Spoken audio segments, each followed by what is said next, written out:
Hola, mi nombre es Alejandro, vengo de parte del equipo conformado por Alan, Axel y Pavel a explicar lo que sería el ejercicio de la actividad 4 hecho dentro de la plataforma PCInt. En esta actividad se nos solicitaba un menú de operaciones a realizar, operaciones que como podemos ver pues ya aparecen aquí en pantalla. En este ejercicio se comienza con un ciclo hacer, que es donde se van a ejecutar todas las opciones de los diferentes menús.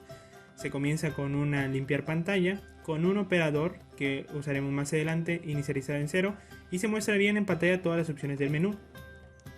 Luego de eso se pediría que después de la última opción del menú pues se ingrese a cuál se quiere ir, en este caso números entre el 1 y el 11, debido a que después para ejecutar los bloques de instrucciones de cada una de estas opciones del menú se decidió usar un ciclo según. ¿Para qué nos sirve el ciclo según? Pues este evalúa una condición numérica, una variable numérica, la cual dependiendo de su valor pues nos va a llevar a diferentes bloques. Como podemos ver aquí tenemos hasta el número 11, y de otro modo, que es en caso de que no se especifique o se haya puesto un valor erróneo a los que se consideran dentro del ciclo, que serían números de entre el 1 y el 11, pues nos mandaría otra opción como alternativa, digamos. Como podemos ver aquí, pues se comienzan con el nombre de cada una y se manda a llamar en su proceso. Como podemos ver aquí abajo, los subprocesos pues nos mostrarían cada una de las opciones que tenemos dentro del menú. Longitud de una palabra, donde nos dice que si la palabra es igual a vacío, entonces no se puede comparar ninguna longitud porque sería únicamente 0. De lo contrario, si no es igual a vacío, pues se abre un ciclo mientras, donde I valdría 1 y se compara una subcadena, que si el carácter de la cadena principal, que sería palabra, en la posición I es diferente a vacío, pues iría sumando 1 a un contador que como vemos aquí es R. Después este es el que se mostraría y nos diría que la longitud de cadena es R. Por ejemplo, si tenemos sola, pues la longitud de cadena sería 4. En caso de que pongamos de que nos aparezca el mensaje de ingresar a una cadena y demos únicamente enter, pues nos diría que nuestra cadena es igual a 0. En el proceso B, que sería el de concatenar dos cadenas, pues tenemos que únicamente se solicitan las dos cadenas y después se suman con un espacio entre medias para que se denote el espacio al mostrar en la pantalla, y únicamente esto se guardaría en una tercera variable, que sería una tercera cadena, que se mostraría en pantalla como vemos aquí en esta parte. Después de esto tenemos la opción C, que nos permite comparar lexicográficamente dos cadenas. ¿A qué nos referimos con esto? Comparar si dos cadenas miden exactamente lo mismo. En este caso pues se solicitan de igual manera dos cadenas. Luego de esto se usa la función longitud, que nos denotaría el valor de la cadena que le especifiquemos. En este caso la guardaríamos en una tercera y cuarta variable, que serían long1 y long2, y después se compararían. Si son iguales, pues la cadena cat1 es igual a la cadena cat2. Si de lo contrario, pues se volvería a comparar si es mayor o menor y nos arrojaría el resultado. Después en opción D tenemos que determinamos si una cadena es palíndromo. Esta nos sirve para verificar si una cadena es palíndromo. ¿Con qué nos referimos? Que se escribe igual de izquierda a derecha y de derecha a izquierda. Esto lo hacemos con un ciclo mientras, donde nos comparamos la longitud de la cadena guardada en la variable B y un contador A, que sería igual a 1. Mientras A sea menor a la longitud de la cadena, pues se va a hacer una comparación donde pues como que se compararían dos cadenas, una sabiendo que es el último término se compararía con el primero, de ahí el segundo con el penúltimo y así sucesivamente hasta que pues, se compare únicamente el término medio. Y pues ya si tenemos que x es igual a 0, la palabra es palíndromo. De lo contrario, que tenga un valor diferente a 0, pues la palabra no es palíndromo.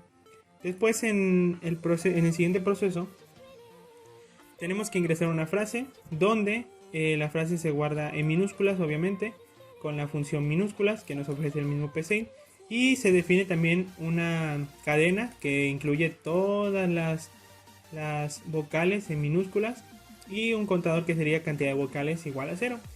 Después se comparan dentro de dos ciclos para anidados las subcadenas. En este caso, pues si la posición I es igual a la posición J de la cadena vocales, entonces la cantidad de vocales es igual a 1, se le sumaría 1 a ese contador. ¿Por qué? Porque se compara si el primer símbolo es igual a E, I, O, U, entonces se sumaría 1. De lo contrario, pues no se sumaría nada.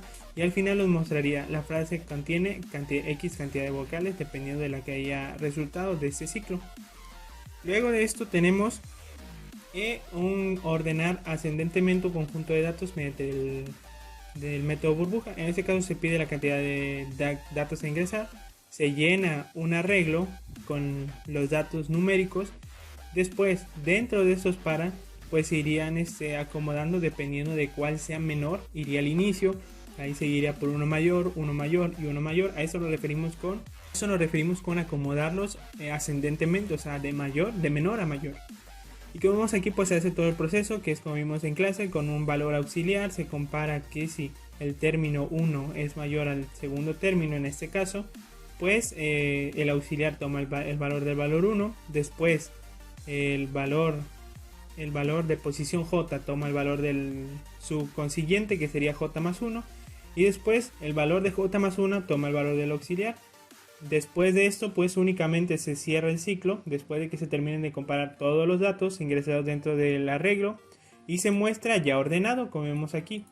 En el siguiente proceso tenemos a ordenar descendentemente un conjunto de n datos por el método de inserción.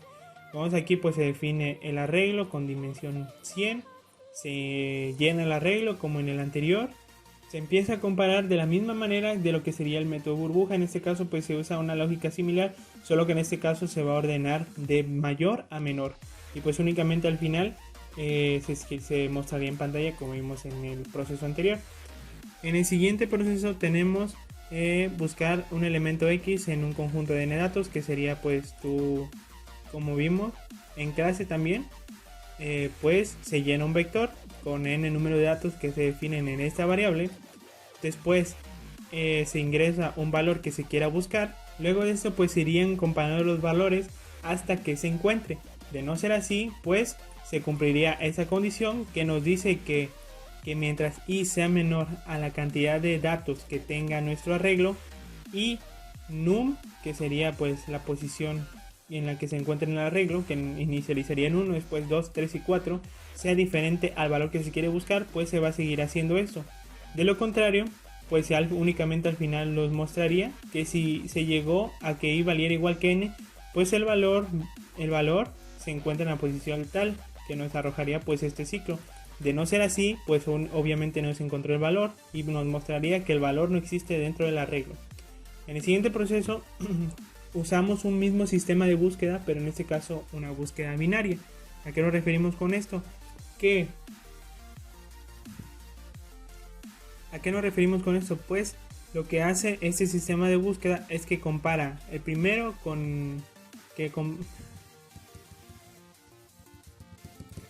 ¿A qué nos referimos con ese sistema de búsqueda? Pues como vemos aquí, pues se llena igualmente un arreglo que se define al inicio.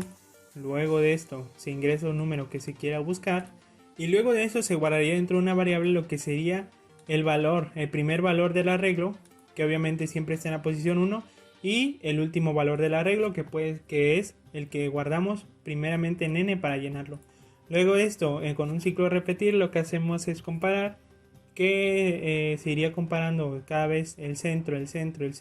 Por ejemplo, teniendo hola, se compararía siempre un valor en medio, y se seguiría comparando y comparando hasta que pues ya no nos dé ningún resultado. Eso nos quiere decir que después comparamos que si el valor que esté dentro del arreglo en la posición que haya tomado centro después de ejecutar este ciclo, pues entonces se va a encontrar el valor. De lo contrario, pues el valor no está dentro del vector.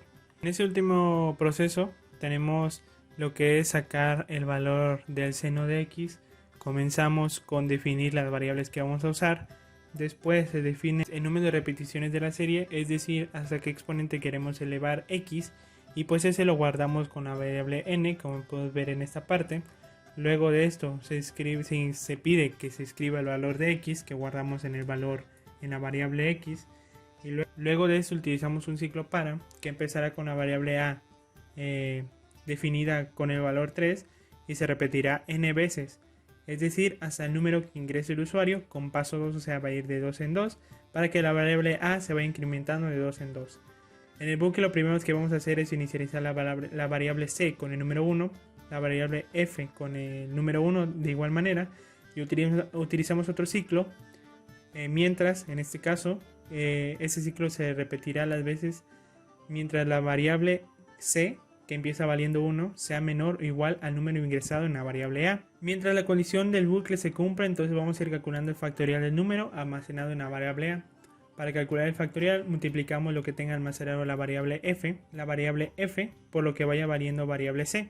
Con ese proceso vamos multiplicando el número almacenado en la variable a por todos los números anteriores a este número, es decir, con esta operación. Luego de esto incrementamos la variable c en 1, es decir, que en cada bucle vamos sumando 1.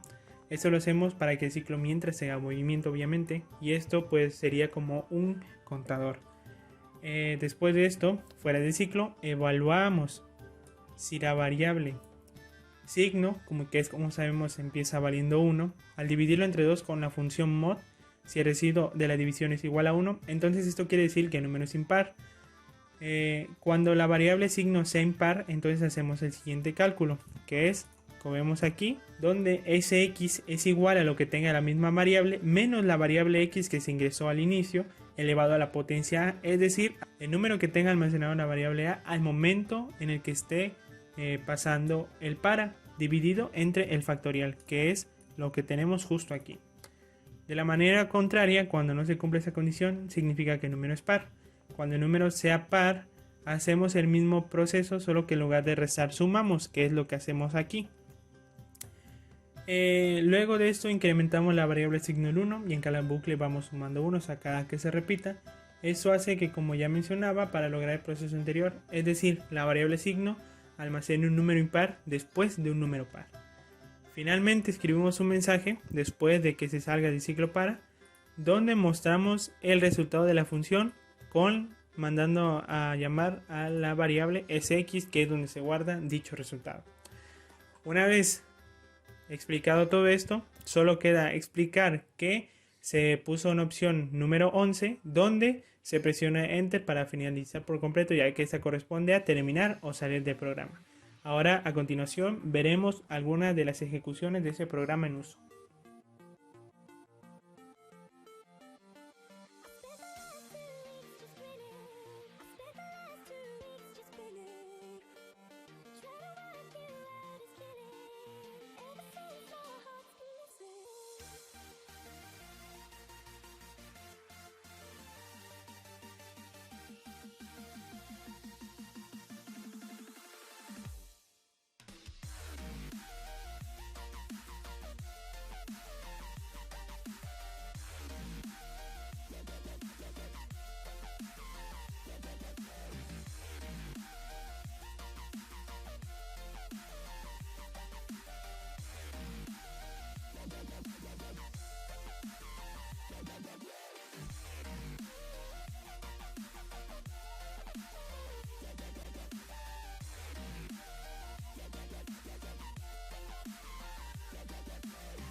Hasta la próxima.